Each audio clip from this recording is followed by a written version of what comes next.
At this point, guys, look, everybody and their grandma has the same question when it comes to Palantir, right? Why is the stock going down?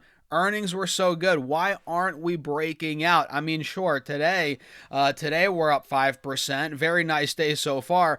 But after earnings, we had a big drop in the stock on great numbers where typically, let's say last year, if they reported these numbers, the stock would have went berserk, right? So we have a lot to break down. My thoughts, the charts. We'll go over this article too as well later in the video. So guys, hit the like button. Make sure to subscribe if you want.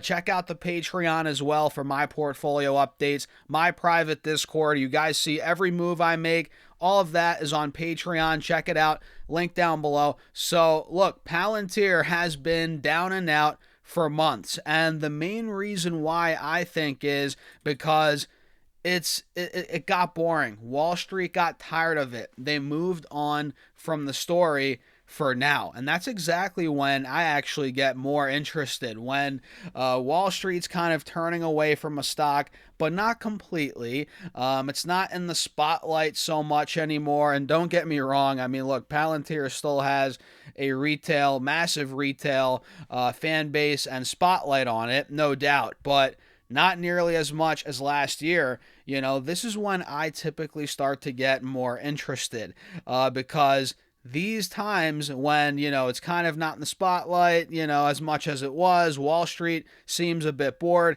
That is when typically, it's the calm before the storm. And that's the time to get in before it actually breaks out, in my opinion.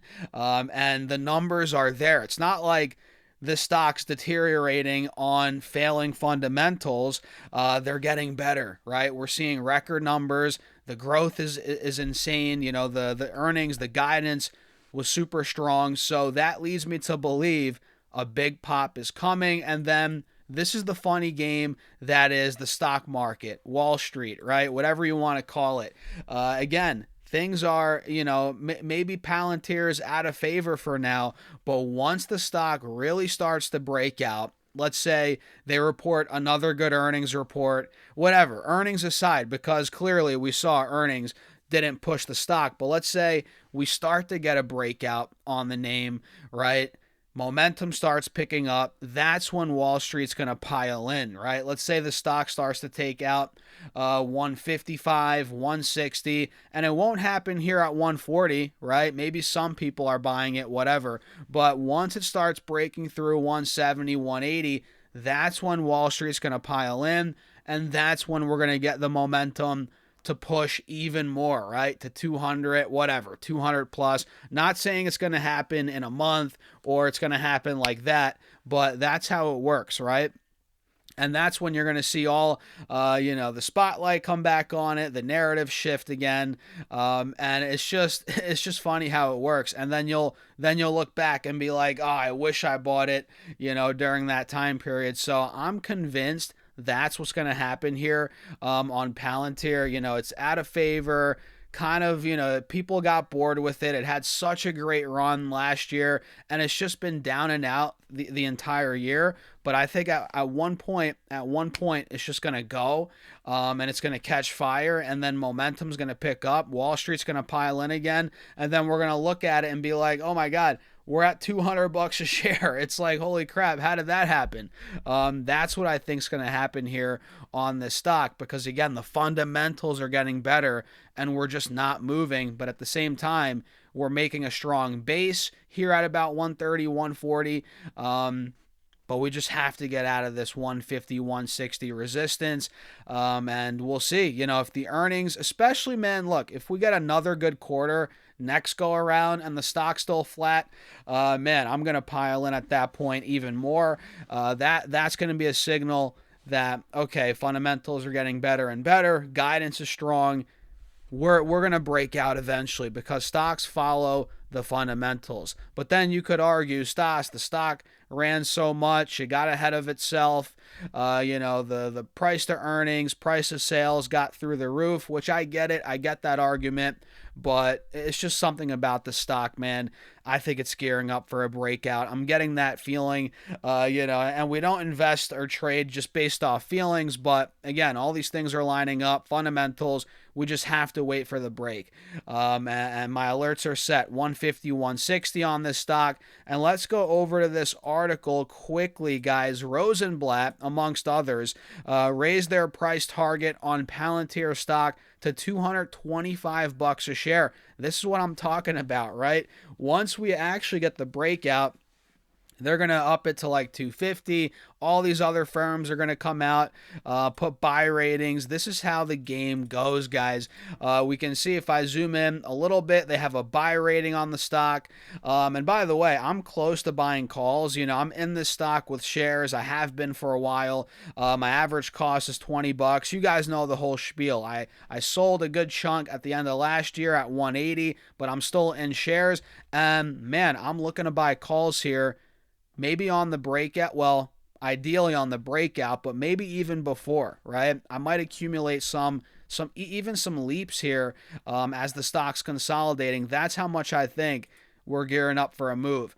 Maybe I'm wrong though. Let me know in the comments what you guys think. But again, Rosenblatt, 225 price target, up from $200 on Monday, while maintaining a buy rating, and the firm cited Palantir's significant beat the estimates, accelerated revenue growth of 56% over the last 12 months, and guidance for the second quarter and full year 26 that exceeded Wall Street expectations. And the company's gross profit margin stands at an impressive 82%, reflecting strong operational efficiency. And the company guided to a full year revenue forecast, where the bottom of the range was above street high forecast. Think about that. The bottom of the range was above street high forecast, and adjusted operating income grew 152% in the first quarter, and the guidance puts 2026 at 97%, man. And Rosenblatt said Palantir is helping enterprises and governments use AI to drive real value. And I've said this before, I'll say it again. Palantir, they're one of the companies using AI to grow. They're not being eaten by AI in the software space, and it kind of got looped into that software sell-off. We've mentioned that before. And I think that's another reason why it's like this could springboard out of this downtrend, because it shouldn't have been caught up too much in that software sell-off. But anyway, we've talked about that before a lot, and that leads me to believe, again, it might springboard out of here from 150 to 180 like that. I think it could happen. Rosenblatt said its checks with customers, former Palantir employees, and system integrators, as well as its knowledge of the product, make it doubt that a large language model provider will create a functioning replacement of the Palantir stack over the forecastable time horizon. And I agree. I couldn't agree more.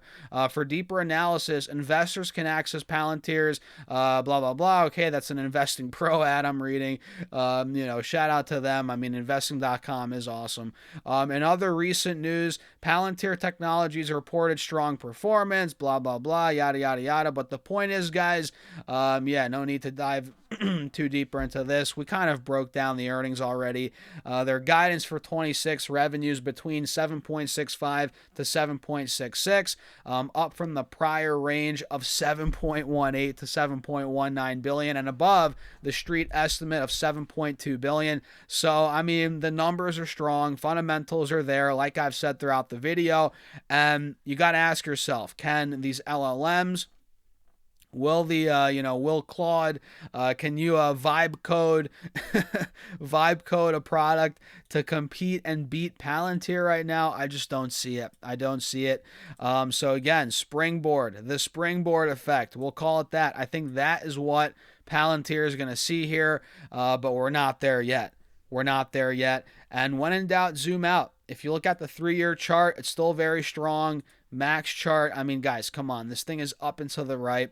So give it some time. It's seen months of selling, now about 1, 2, 3-ish months of consolidation. I think a breakout's coming sooner rather than later. What do you guys think? Let me know in the comments. And by the way, the stock market today, looks pretty decent. Dow's down a bit, not too much, pretty much at break even, but the S&P's up 0.25%. We hit another all-time high, it looks like, today in the pre-market at 736. The Qs are up to 700. There we go. Huh. We hit 700 on the Qs. Man, which that obviously is an all-time high. 0.6% green day so far, which, my goodness, man, the Qs are now up $150 a share from, the bottom 25%. Oh, my goodness, guys. What a day. What a day. As the Russell's down 0.5%, but who cares, man, considering the Qs are doing what they're doing. So what do you guys think? Let me know in the comments. Hit the like button, subscribe, join the Patreon if you want to keep up with my trades, my investments, how I sell options to create income. All of that's linked down below, pinned in the comments as well, or go to stocksurfest.com/Patreon. And with that being said, guys, cheers. I'll see you all in the next video.